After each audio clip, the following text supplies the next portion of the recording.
Welcome. Good afternoon, everyone. Welcome to our first Future of Work Forum, where we'll be addressing the workforce shortage crisis. And I'm your host, Letitia Crippen. I'm the Senior Program Manager at OIC of America.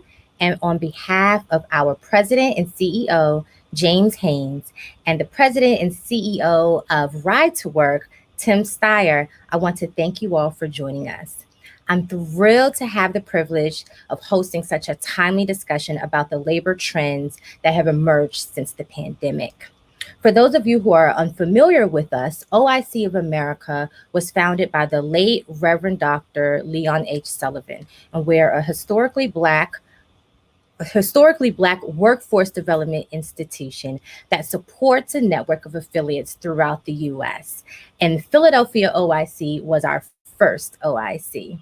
And Ride to Work LLC is an organization founded by Tim Steyer, who has been a leader in workforce development in Philadelphia and the Philadelphia workforce development ecosystem, and best known for his mentorship of many of us who are here today. This year, OIC of America and Ride to Work formed a partnership to put 1,000 marginalized workers back on a career path while removing one of the top barriers to employment, and that's transportation.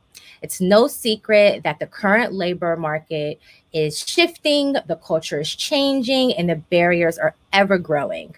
So let's please join me in welcoming our moderator, Mr. Dave Griffith, the Executive Director of Episcopal Community Services, to lead our discussion. Dave, the floor is yours.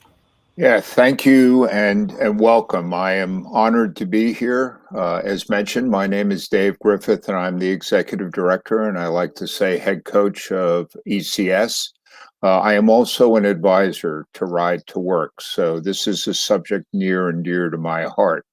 We have a timely discussion today. If you've read the headlines, if you've been in the space, you know that we have a disconnect right now going on between unemployment in Philadelphia and the region, as well as the demand on the workforce that employers are seeking and having a hard time filling current jobs and anticipating future ones. So I'm joined today by a distinguished panel, and I'd like to bring them on and ask them to introduce themselves. Joining me today is Sam Hanna, Ann Jamel, Latoya Edmond, and Solyman Fall. And Sam, if you could introduce yourself quickly. Sure, thank you. My name is Sam Hanna. I'm a business development manager for Center for Employment Opportunities. Ann?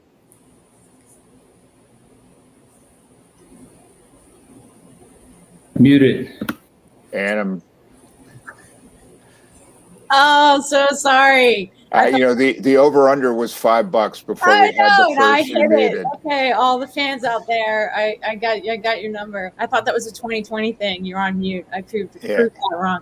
My name's Ann Gemmel, founder of Future Works Alliance, and former City of Philadelphia Future of Work strategist, and long time Philadelphian in the education and workforce space. Great. Thanks for having me. Latoya? Good morning, everyone. Latoya Edmond, Vice President of Workforce Development and Economic Innovation with Philadelphia OIC. I have extensive years in the adult workforce arena, and I'm very thankful to OIC of America and Ride to Work for this opportunity to speak with you all today. Great. And Suleiman, you're on mute. If you take yourself off and introduce, great. Just thought I'd cover you, buddy. Good afternoon, everyone. My name is Suleiman Fall, Director of Employment Service at JEBS. We provide opportunity for folks who want to get back to the workplace, support them, make sure that they're what we call an ABC of employment, a job that lead to a better job, that lead to a career. So I'm glad to be here. Thank you for inviting us.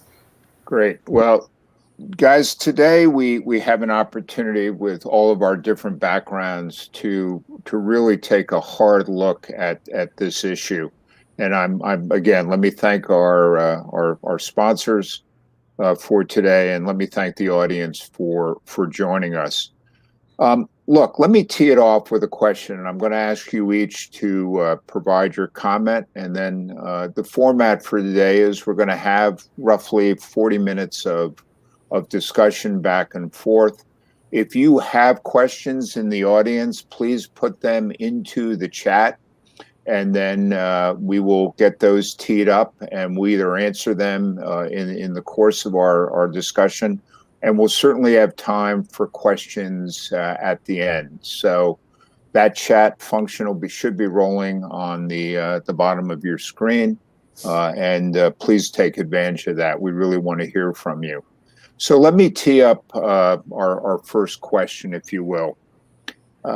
Given the demands for labor and the current unemployment in Philadelphia, we've been reading the headlines. New York Times last night had a fascinating article.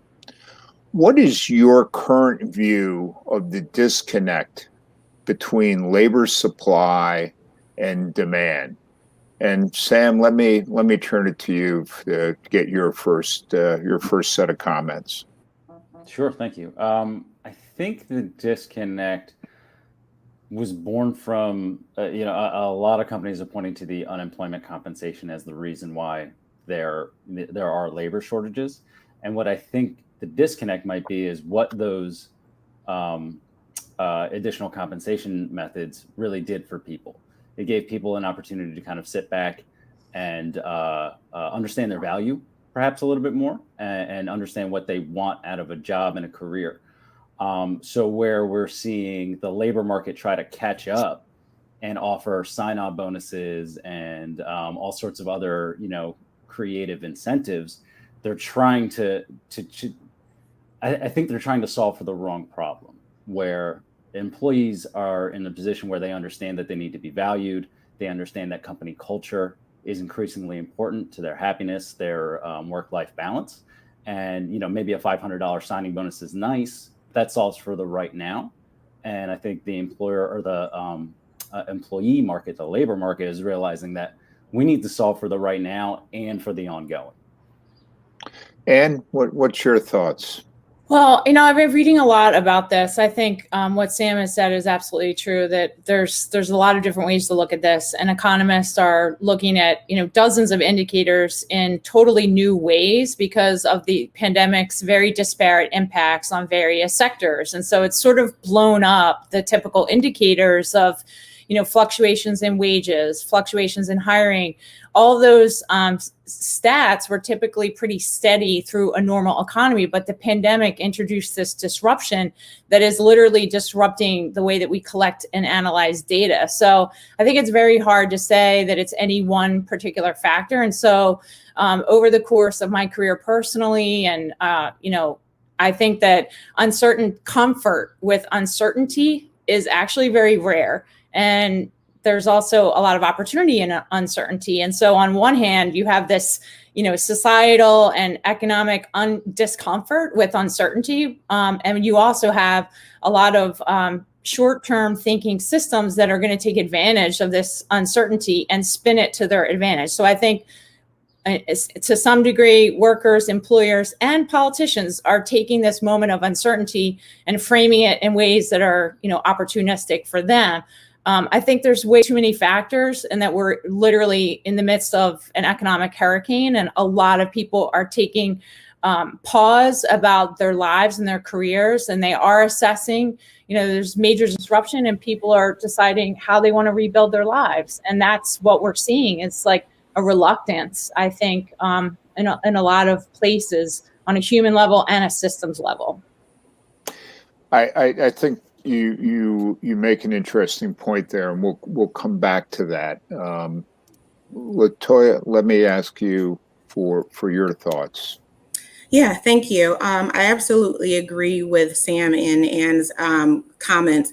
But looking at it from a workforce provider lens, Philadelphia OIC trains individuals and prepares them for careers in different industries, right? Financial services, skilled trades. And what we're finding is that there's a huge disconnect between the employer's outdated hiring practices. So I'll give you an example of what I mean by that. The individuals that we bring in, oftentimes are unemployed, underemployed, and individuals from low poverty communities who may not have a bachelor's degree, associate's degree, or any type of higher education. But what Philadelphia OIC does is prepare them with an industry recognized credential using curriculum that is approved by industry experts, right? And so if the employers are actually looking for talent that can do the job, that has the skills, that is what Philadelphia OIC is doing, then take that bachelor's degree off of that job posting, especially because the wages don't match the degree of education, right? And so it's important to start to have these conversations with employers. And I think we're in a unique spot right now to have more conversations like this about hiring practices and where there needs to be a change, because we've seen, success in it. Specifically our BankWorks program has a banking industry advisory board curriculum that is informed by the industry, and they're seeing huge success with our participants. If we can scale that and do that across the board, I think that would be one solution. As Ann mentioned, there are tons of issues going on here, but for me, I think that would be one. Great. Now, point well taken. Suleiman, your thoughts on where the disconnect might be? Thank you so much. I think I agree with everybody what they say. One thing that I want to add is I think when we're talking about the disconnect between employees and folks that want to go back to work or reluctant to go back to work, I think they're a little bit of pointing fingers, where folks who want to go to work say, you are greedy, you're not paying me enough, right? And then the people that have those position opportunity for employment say, no, you lazy, you want to stay home. I think it should be a conversation where what could we do as employers, as workers, to establish a safe work environment, an inclusive work environment. And at JEBS, that's what we strive, just like what Latoya described. We have OTC, All in Technical College, to prepare clients for building maintenance, HVAC, electricity, and so on and so on.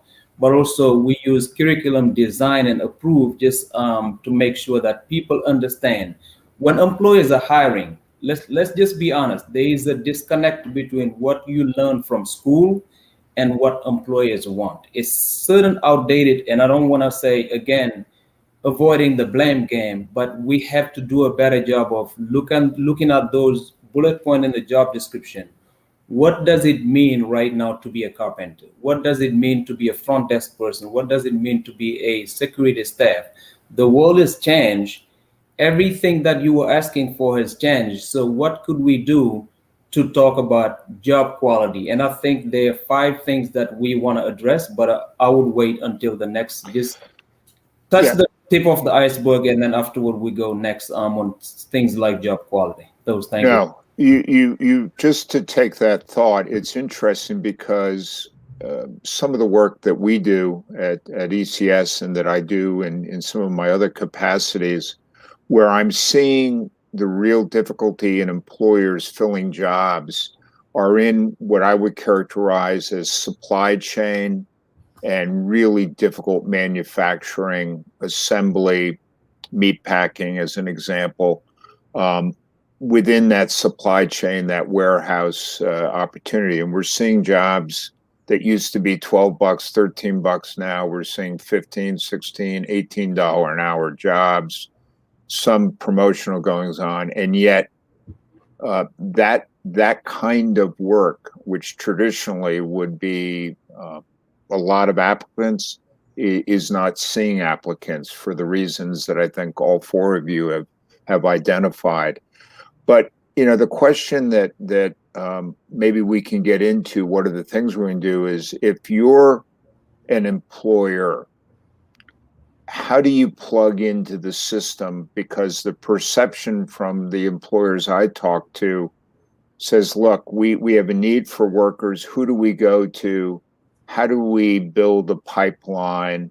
How do we tap into what's perceived as a labor pool that's under-tapped, to beat that word up, in Philadelphia and the Philadelphia region? So you mind, let me go in reverse and come back to you. If I'm an employer and I'm trying to go, how do I tap in? I would say, in addition to all the organizations that are here and that are not here, community-based organizations such as Jeff's Human Services, we pride ourselves in terms of looking at the labor pool as the Amazon of workforce, for lack of a better term.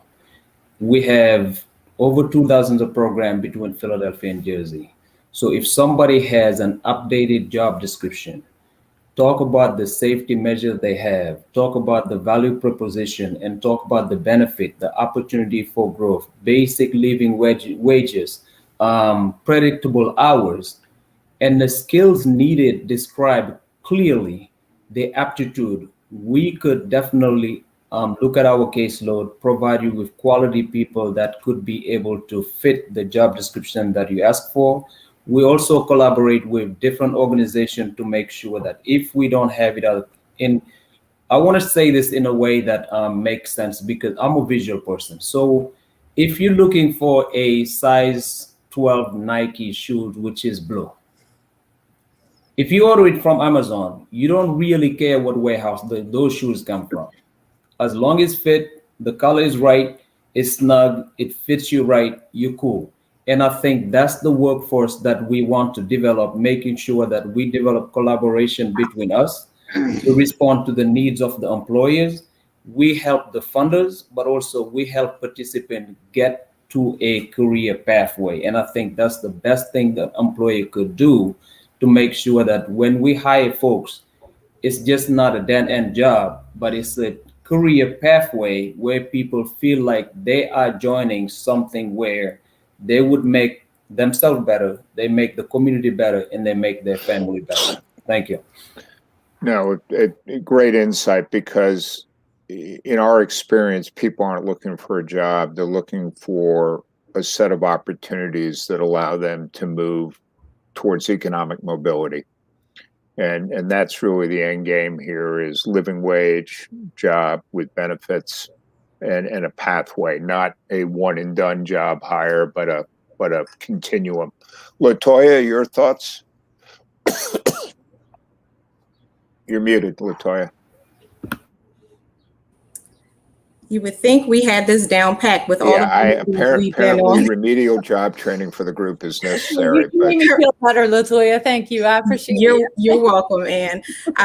So I definitely agree with Suleiman, but I also feel that it's important for employers to actually invest in the labor pool, right? So not just in the sense of increased wages or fair wages, right? But also working with some of the workforce providers, like I mentioned before, to help actually develop some of that curriculum, to help, build the talent that they need, essentially, because they're getting, at the end of these training programs that we're conducting, they're getting trained talent. And we have proven data that shows, job retention is longer with individuals that are coming out of the workforce training providers. And it's a reduced recruitment cost, right, for these employers. And so if they invested, and it's not just, funding, right? It's not just investing dollars, but also time. We invite our employers in to actually get to know the talent. I talked about having an industry advisory board so that they have influence over the talent that they're going to see. So I definitely think it's important for them to invest prior to, and we're open to it. So if any employer is out there watching that wants to connect with Philadelphia OIC, please call me. Yeah. And Latoya, the challenge, if I could ask you a follow-up question, is the issue of, and I apologize, I've got a dog barking in the background. It's Zoom 101 here. The issue of taking and we're at a moment in time where people are screaming for labor, and maybe they haven't sat down and done the homework that we're suggesting a well-run company should do, is to develop a pipeline. We'll come back to it, but is there some immediate things that an employer could do to tap in? Would you suggest that they reach out to organizations like what's represented today? And are you guys, how would those calls be received? Because I know the answer to that, but share if I'm a major supply chain house and I call you right now and I need 30 laborers, how would you answer?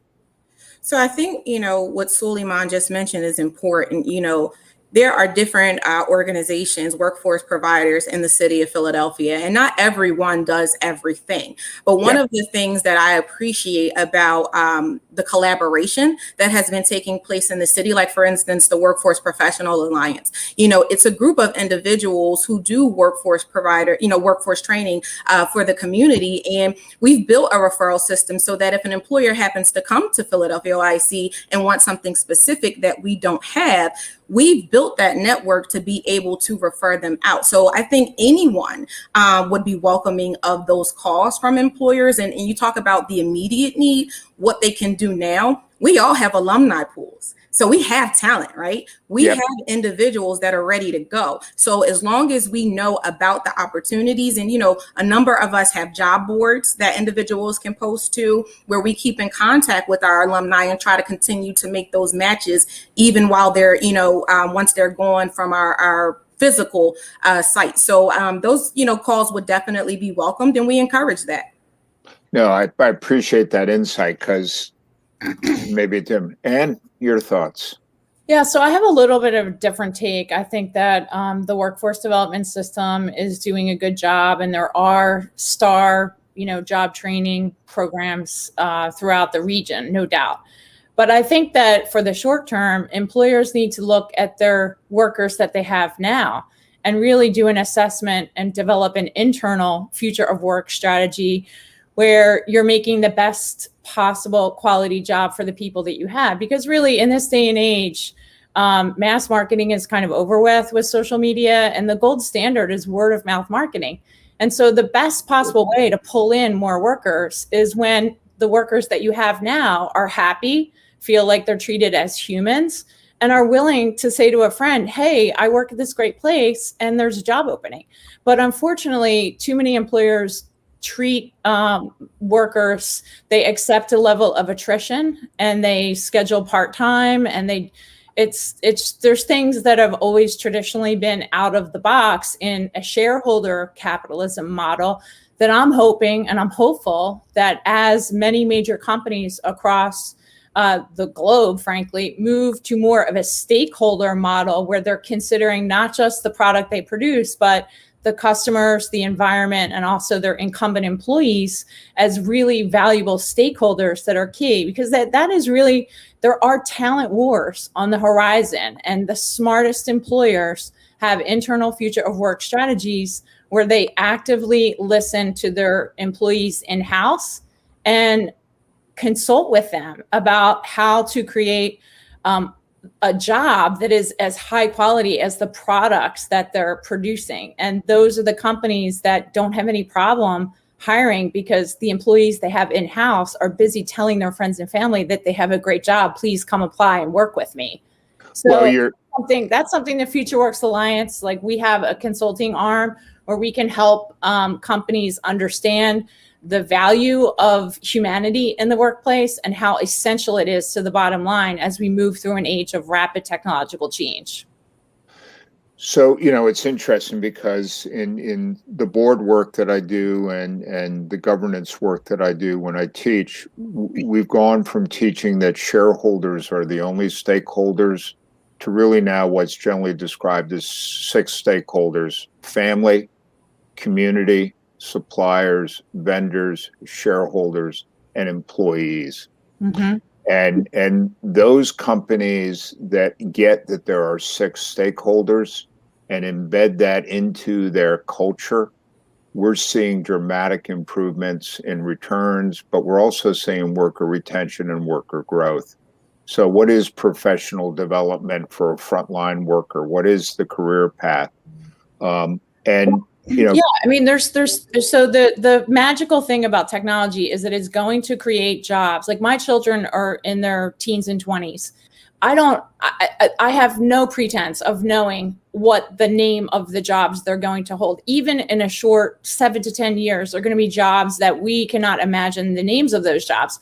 But when you're in a company, that company is thinking about that. It's often proprietary information. They may not want to share it publicly or with government or universities. Yeah. In-house, they know they're going to need data managers. They know they're going to be needing to teach people how to do off-the-shelf AI building blocks, right? And so there's a lot of talent in the entry-level workforce that needs to be tapped into. And that is a huge cost saver for forward-thinking companies to develop that talent with an active long-term strategy in mind that not only benefits the company's growth and bottom line, but also, mitigates their talent shortages, mitigates their hiring and attrition costs. No, I would agree. Sam, your thoughts, and then we're going to jump to a question that's been posted here. But Sam, let's hear your input here. Sure. Not a lot else to be said. I think everybody's kind of hitting the nail on the head where there's a lot there's a lot employers can do to tap into the workforce development organizations. And that's typically the first thing that I tell employers who are looking to figure out a pipeline or figure out a strategy how to develop a pipeline. I'm coming from a little bit more of a specific perspective. Center for Employment Opportunities works specifically with people who have a criminal record to help them, find employment and gain a career. So our program and our model is specifically surrounding those kind of folks and what they need. And I think what we do the best, and I would venture to say that I imagine most workforce development organizations do well, is meet people where they are. We don't sort of put a blanket on everybody starting at this entry level and they have X amount of skills. We're trying to meet the individual based, where they're at with their skill set, their education level, their experience level. Most of the time people are coming to us and we are their first job ever or their first job in a very long time. And as a workforce development organization, have the opportunity to spend more time, add more supports, be a little bit more thoughtful, create a lot of trust, where an employer in the past probably hasn't realized that was equally as important for all of their entry-level positions and up.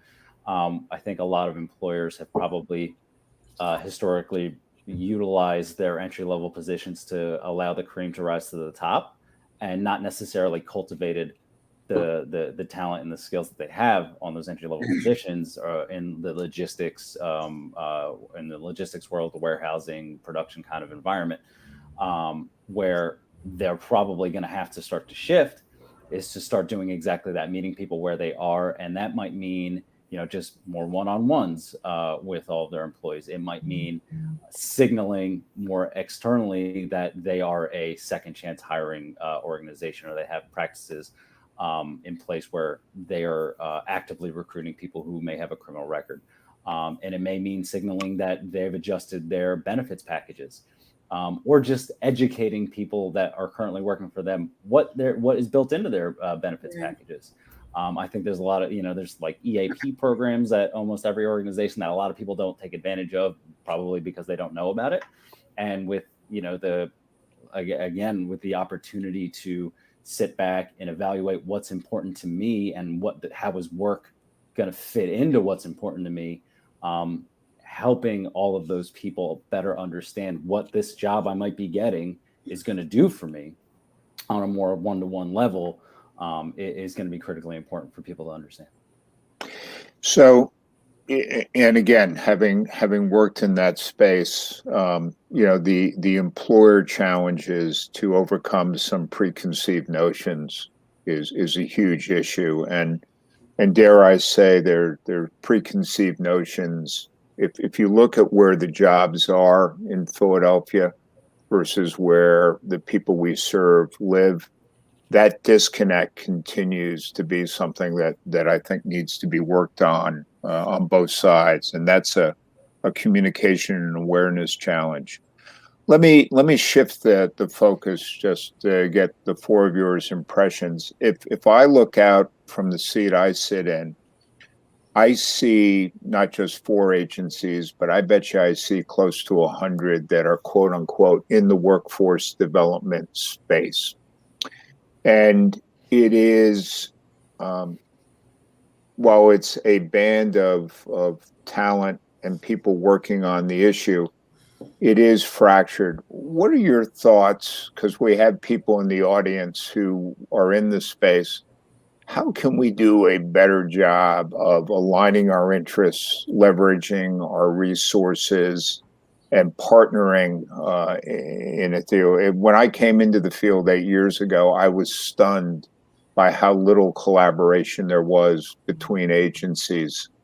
How do you think about partnerships? How do you think about alliances?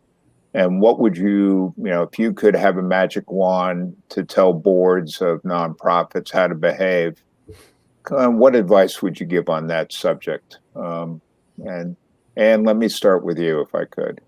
Oh, thanks, Steve. Join the FutureWorks Alliance, Philadelphia. Frankly, there's you can send me the small unmarked bills later. There is a lack of authentic, ongoing collaboration in Philadelphia. Other regions are doing a better job, frankly, of collaborating between and among sectors and silos, government, foundations, universities, high schools, workforce development programs.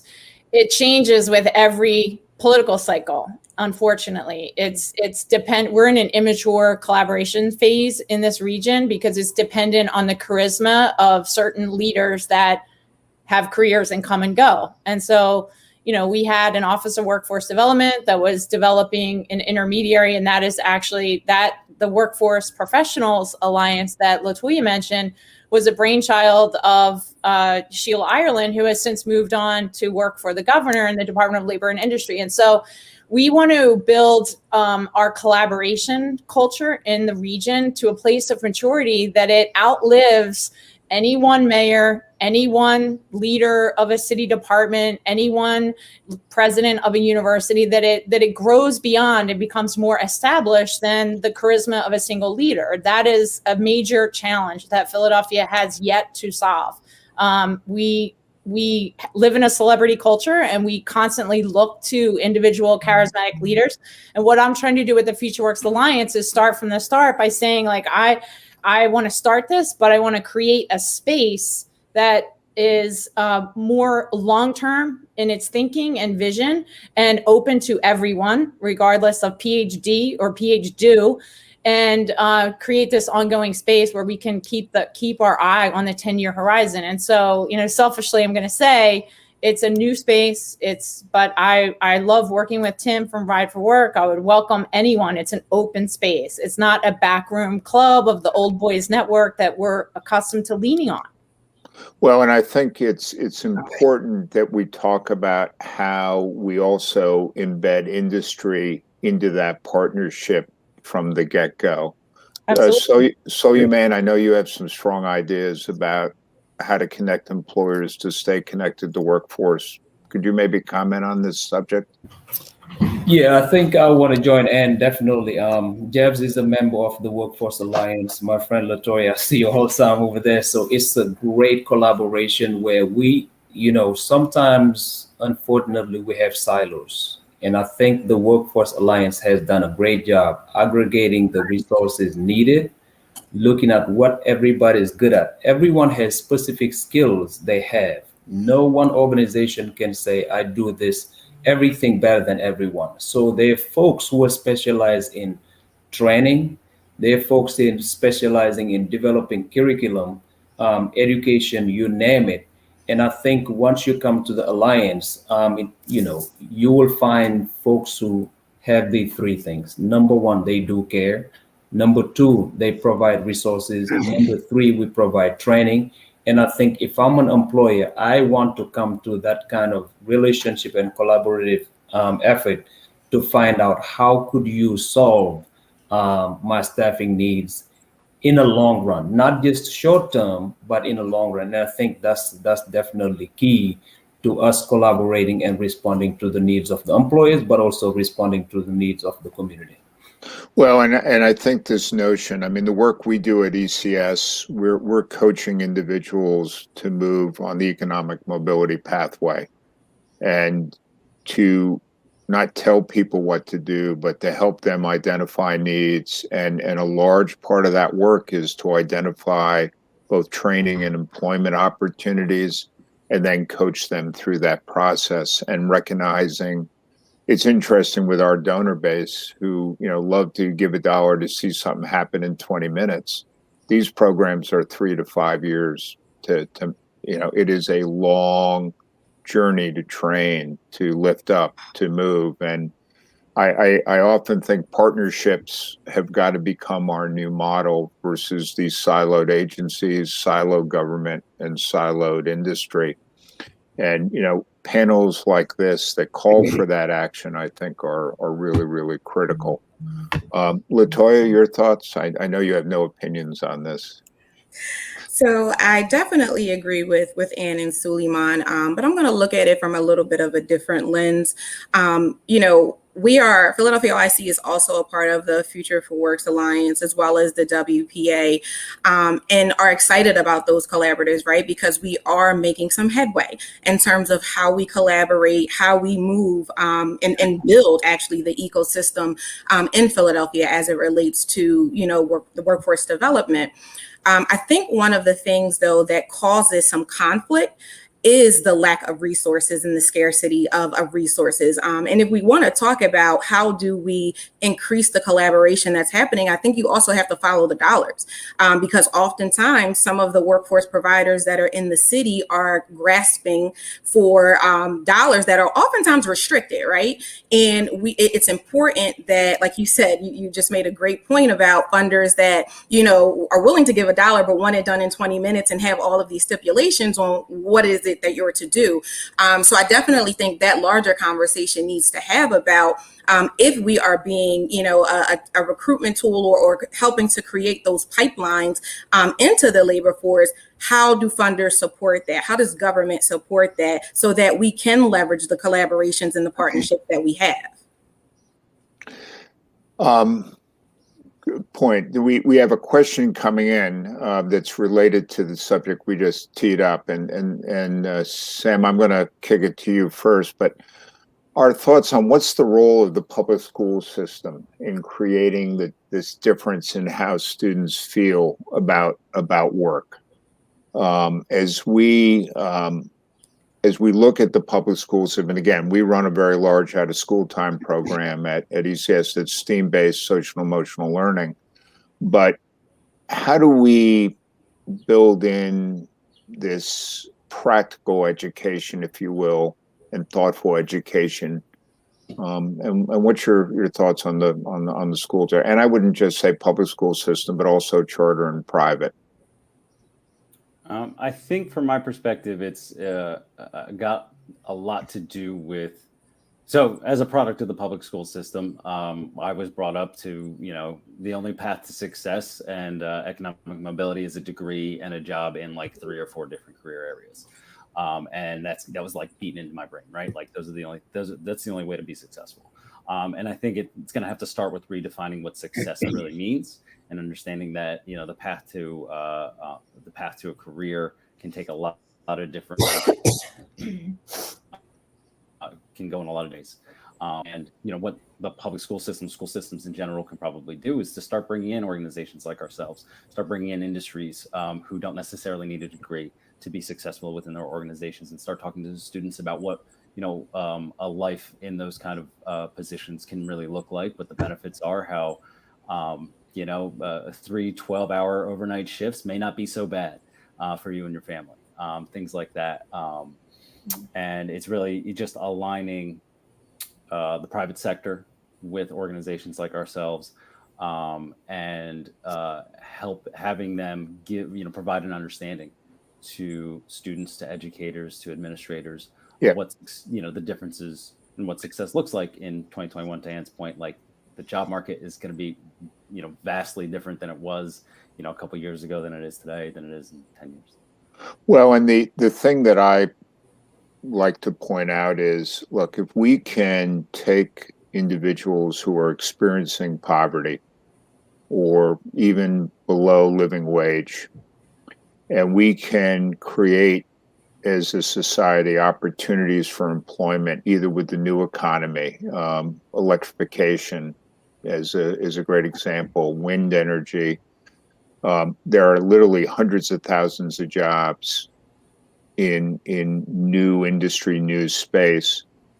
And frankly, they don't require a PhD in philosophy. They require core knowledge in other skills.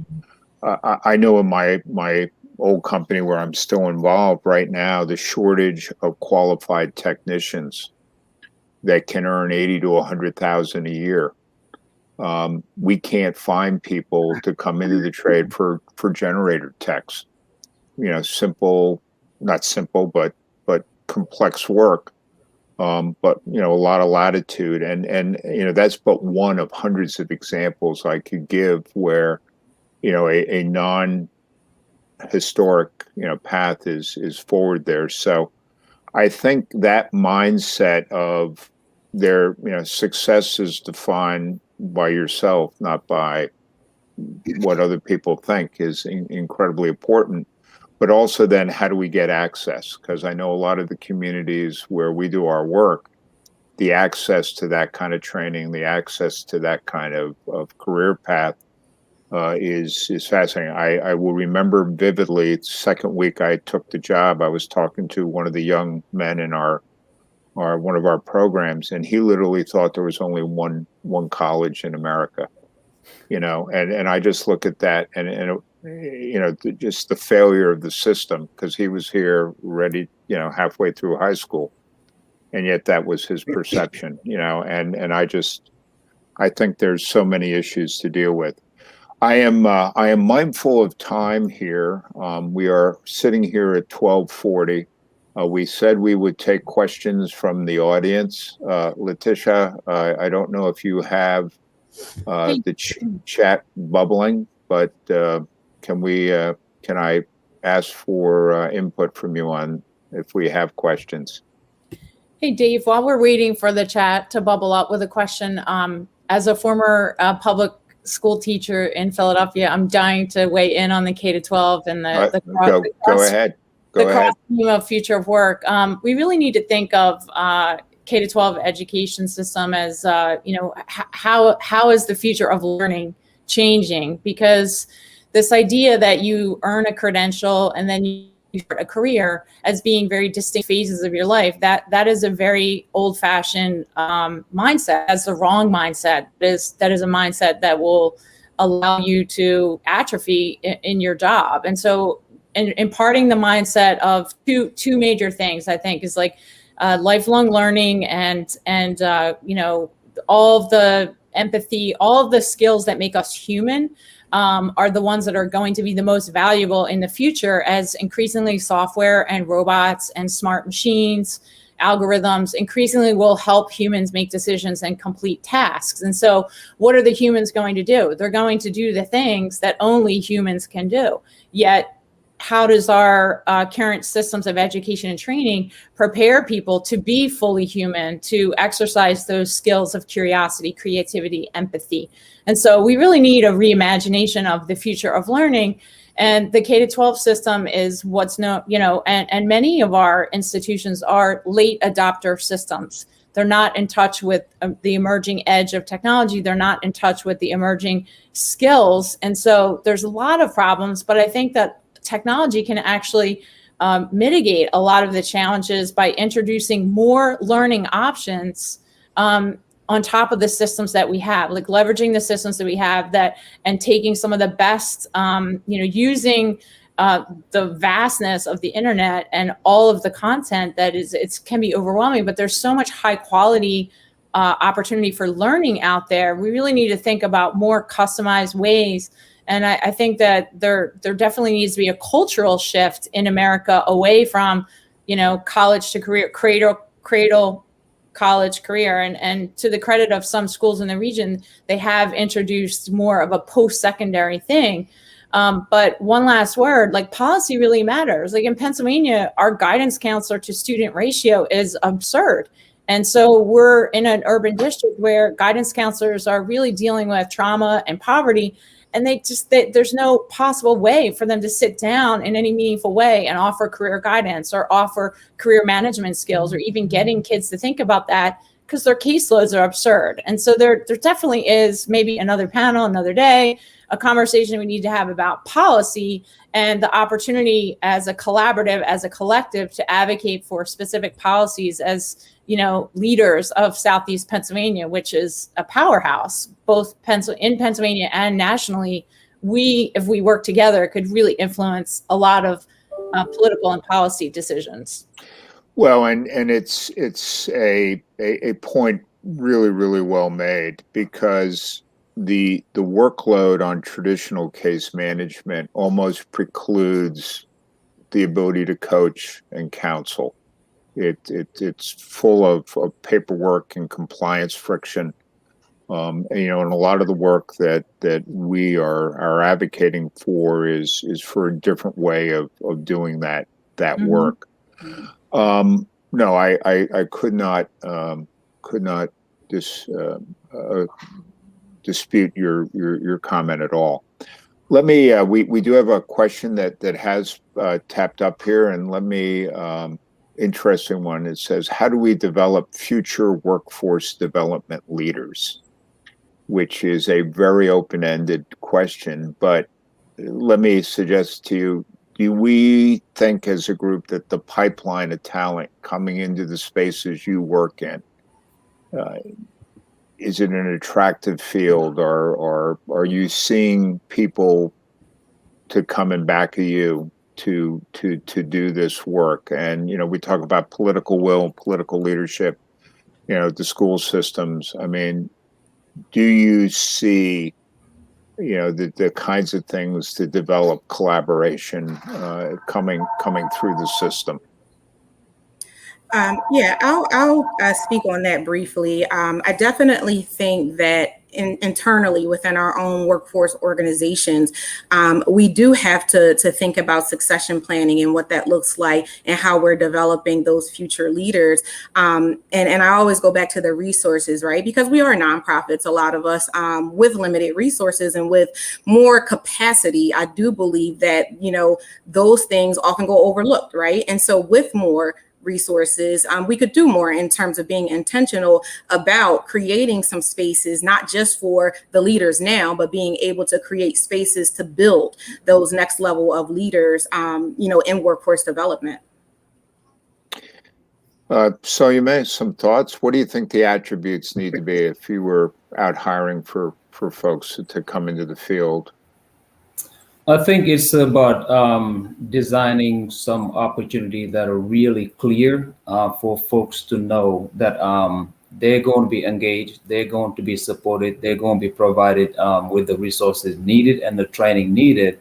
And there should be also a clear assessment of what are some of the stuff they need to be leaders. I'll give you an example. Like at JEVS, we have a succession plan. Every supervisor will identify folks that are be groomed. They agree to an assessment. They work in order to make sure that there is a succession plan. And I believe that as long as we have that, we're going to be great.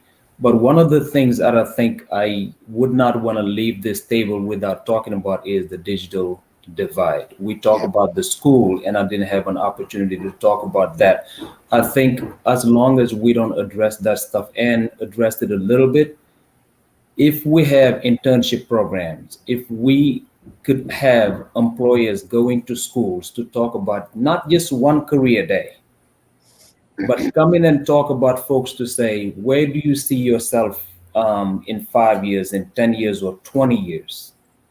Get students, I don't know if it is grade 12 or lower, to go to have a day in a place where, whether it is an IT job, or it is healthcare job or hospitality job or trade job, spend a day, look at career pathway. And I think all the organization here and some who do not have the opportunity to be on this panel today would tell you apprenticeship and pre-apprenticeship are key buzzword, but also there are ways that you do it without calling them, because I know some employers afraid when they say apprenticeship or pre-apprenticeship, but onboarding process where folks feel like they have a clear career pathway, they have exposure, and they feel supported, I think is the key way to do it. And I agree also, again, with Latoya, employers need to have a skin in the game and invest, not just dollars, but also time, and then in different ways.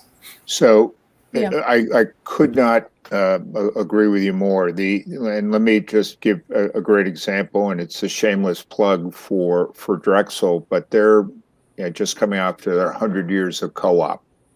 And I would love to see co-op go down a level into high school, where we could have exposure to different careers, different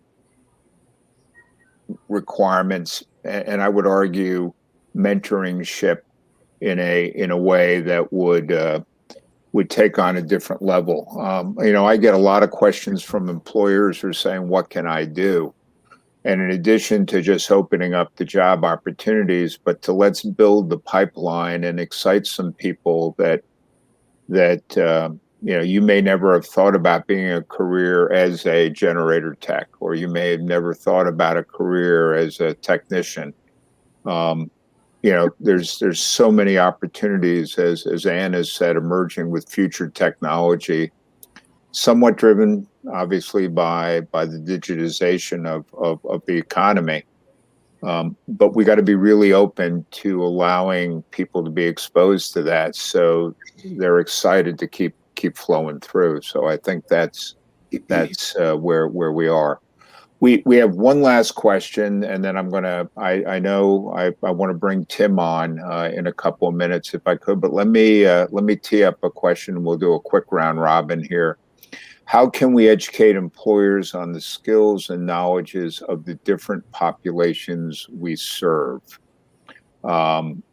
Complex question, but let me just kind of go around the circle real quick. Sam, you want to give you a thought here? How can we educate employers on the skills and knowledge of the different populations we serve? And maybe co-op is one example, but. Yeah, first it certainly takes an employer's commitment to actually want to learn. And then what we need to do as workforce development organizations, or organizations like CEO, where we're working with returning citizens, is to be blunt and honest and help people understand what their world looks like, and have them have the ability to put themselves in somebody's shoes who's been incarcerated for 7-10 years and has limited job experience, but has the will and the desire to learn. So again, it really takes the commitment from the private sector to be involved and invested with their time, probably more so than with their money if they're trying to be educated and learn. And then it also takes us sticking our noses out there to be involved in those industry associations, or getting involved with as much of the private sector as we possibly can. But that also takes capacity from a workforce dev organization to be able to do those things. Nope, not a simple question. Ann? Well, Dave, I have a little bit different take on this. I've worked in several different systems, and it was really striking to me the difference between how modern different systems were and how they assess themselves, how they continually improve. And so I think the first step is finding a common language between the private sector and the public sector. The employers definitely don't want to take on charity. And so they want to interface with systems that produce results in the same pace, in the same drive, with the same level of urgency that they produce, meals at Chipotle or whatever they're doing in the private sector. And so one of the things that I've noticed is a striking difference in the culture between the private sector, highly competitive, ready to adopt, beat your competitors, sort of, continuous improvement and drive. Of course, it's capitalism, it's a profit motive. We can all say what we want about that. but it's a strikingly different culture in the public sector, where it's more about management of the status quo instead of leading a sector and trying to beat your rivals. And so I think there needs to be a common language and an understanding of the cultural divide that the two systems are trying to bridge, which, by the way, technology is exacerbating this divide. And so you have the private sector just zooming into the future, adopting technology as fast as they can. It's going to get harder and harder if the public sector doesn't become intentional about continuous improvement, thinking of themselves as a system that produces results and can show those results and sell their results, and understand that anyone that engages with them is spending time, and they're not going to just give away time or expend things. So that divide has been striking to me over my career, and I'm frankly very concerned about it. And I think that the public sector is ripe for disruption if we do not have more visionary leaders in the public sector, really pushing these systems to produce better results and lift up trust and democracy while we're at it. That's a problem. And at the same time, Anne, it is in their enlightened self-interest, because if you look at the data, it would argue that 30% of the population is not at living wage. If you can raise that population to living wage, you've incredibly expanded the number of consumers, which is in every business's interest. And that's in many parts the dialogue we're having with the private sector, and just saying, look, guys, it is in your interest to support the 6-stakeholder model, of which community is one. Exactly. And you need to invest so long term you have people who want your services. Yeah, and to end on a positive note, I just want to end on a positive note that's one of the goals of the Future Works Alliance. And I know that the Workforce Professionals Alliance shares some of those goals of continuous improvement, sharing best practices, saying, like, what is our standard metric of a quality job training program, and then being able to communicate in that way to the private sector and gain their trust and engagement. Yep. Let me very quickly, just Latoya and Soyume, if you could comment, and then we want to have Tim come in and join us. Latoya, very quick.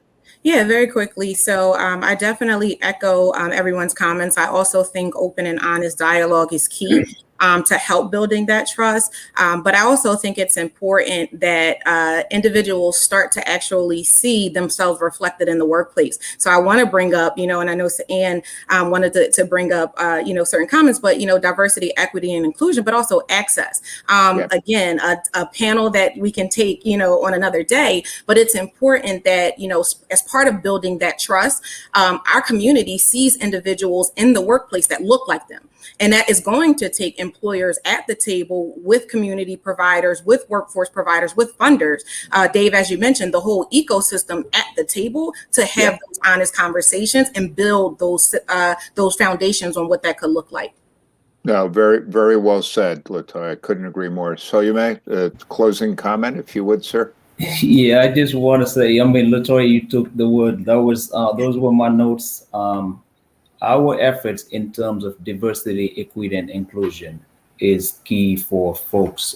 If we want to advance social solutions, that's definitely, we cannot dance around it. And we have to work on data. How do we make sure that people, when they go to work, they feel valued, they're not threatened, they feel safe, and also they feel encouraged? And I think that's the key for folks to make sure that diversity, when it's come to working with folks with disability, working with folks who have a different gender, working with somebody who is a returning citizen, all those things, we have to be honest and making sure that we all human make mistake, human are different.